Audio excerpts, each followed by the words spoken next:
When everything goes dark, no phone, no signal, no compass, the difference between survival and panic comes down to one thing: knowledge. That's exactly what soldiers in World War II had to rely on when they found themselves trapped behind enemy lines, deep in forests or wastelands, with nothing but their instincts to guide them home. These weren't fancy operatives with gadgets and satellite feeds. They were men who learned to read the earth, the sky, and the silence. And the truth is, the same old-school navigation tricks that kept them alive can still save your skin today. This is the Forgotten War Fronts, and today we're stepping into the boots of soldiers who mastered survival long before Google Maps existed. When the sun dipped and shadows vanished, the night sky became the ultimate navigation tool. Soldiers learned to trust what every sailor before them knew: the stars don't lie. The North Star, for example, was more than just a twinkle in the night. It was a lifeline. No matter how disoriented you were, Polaris always marked true north. Soldiers trained to spot the Big Dipper, trace a line through its two outer stars, and boom, there was their direction home. In the Southern Hemisphere, the Southern Cross served the same purpose, guiding lost patrols through jungle darkness or desert voids. They didn't need fancy apps or magnetic instruments, just discipline and memory. For preppers today, that's the first lesson. The stars are free, always there, and immune to power outages. Knowing even 2 or 3 key constellations could mean the difference between finding camp or wandering in circles until dawn. One of the most remarkable things about World War II soldiers was their ability to innovate under pressure. When compasses were lost or destroyed, they didn't give up. They made new ones. In prisoner-of-war camps or deep behind enemy lines, soldiers would magnetize sewing needles or pieces of wire using friction, sometimes by rubbing them on silk or wool. Then they'd float them on a leaf or bit of cork in water. The makeshift compass would slowly align itself with Earth's magnetic field. It wasn't perfect, but it worked. That kind of ingenuity still matters.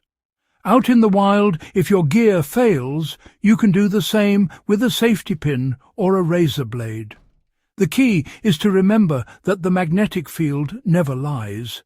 It's always there to guide you if you know how to tap into it. Soldiers risked their lives using these crude tools during escape attempts, trusting the smallest flick of a needle to lead them toward freedom. That's pure survival instinct, and it's a skill every prepper should have locked in. When the sun was out, it was your compass in disguise. World War II survival instructors taught the shadow stick method, a simple, timeless trick that worked anywhere on Earth.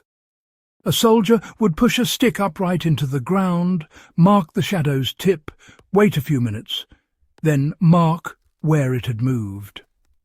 Draw a line between the 2 marks and you've got your east-west axis. It's genius because it's so primitive yet accurate. The first mark always points west, the second east. Once that line was established, soldiers knew their bearings instantly.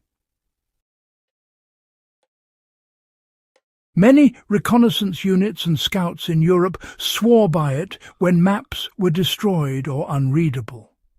For preppers, this isn't just history, it's a survival must-know. If you ever find yourself in open terrain, this technique gives you orientation even when everything else fails. WWII scouts developed almost supernatural environmental awareness. They learned to read the terrain the way others read newspapers. Forest density, tree growth, even the direction of moss could tell them where they were headed. In the northern hemisphere, moss tends to grow thicker on the north-facing side of trees, while trees themselves develop stronger branches toward the sun, usually south. Soldiers use these clues instinctively, checking the smallest natural signs to stay on course. But it went deeper than that. They noticed how wind patterns shape vegetation, how animal trails converged near water, how the smell of damp air hinted at nearby rivers. These weren't guesses, they were survival diagnostics. Soldiers behind enemy lines couldn't pull out a compass or unfold a map under gunfire. Their terrain-reading skill became their GPS. For modern preppers, learning to read the environment without relying on tech isn't nostalgia.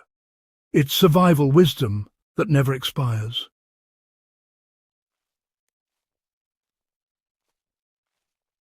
Tea wasn't fought in open daylight alone. Soldiers often had to move in pitch darkness, fog, or under artillery noise. When vision failed, sound took over. They used echoes to judge distance from walls, cliffs, or enemy patrols. A soft whisper could tell them if the space ahead was open or confined. Flowing water became a compass. Following the sound of a stream could lead them toward civilization or away from danger. Silence, too, spoke volumes.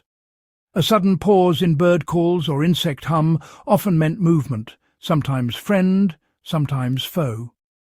Soldiers learned to interpret that silence like language. This wasn't just tactical, it was survival through sensory awareness. For anyone serious about preparedness, that same skill is honestly priceless. In a blackout, storm, or wilderness trek, your ears can guide you better than any app if you know what to listen for. Here's the real secret. Those World War II techniques weren't about tools. They were about mindset. The soldiers who survived behind enemy lines weren't lucky. They were observant, adaptable, and calm under pressure. They trusted their senses, respected nature, and made the impossible possible with whatever they had. Today, when we're surrounded by devices that do the thinking for us, those skills feel almost mystical. But they're not. They're human. They're learnable. Every prepper, survivalist, or even weekend hiker can benefit from understanding the world the way those soldiers did. Because when everything you rely on stops working, what's left is what you know. So, the next time you're out in the wild, look up at the stars, watch the shadows, listen to the wind. That's the same world those soldiers trusted when they were alone, scared, and determined to survive. Learn it, practice it, and never forget it. If you found this story valuable and want more forgotten survival wisdom from the past, hit that subscribe button, drop a like, and share this video with someone who needs to be ready for anything. Because here at the Forgotten War Fronts, we don't just talk history, we keep its lessons alive.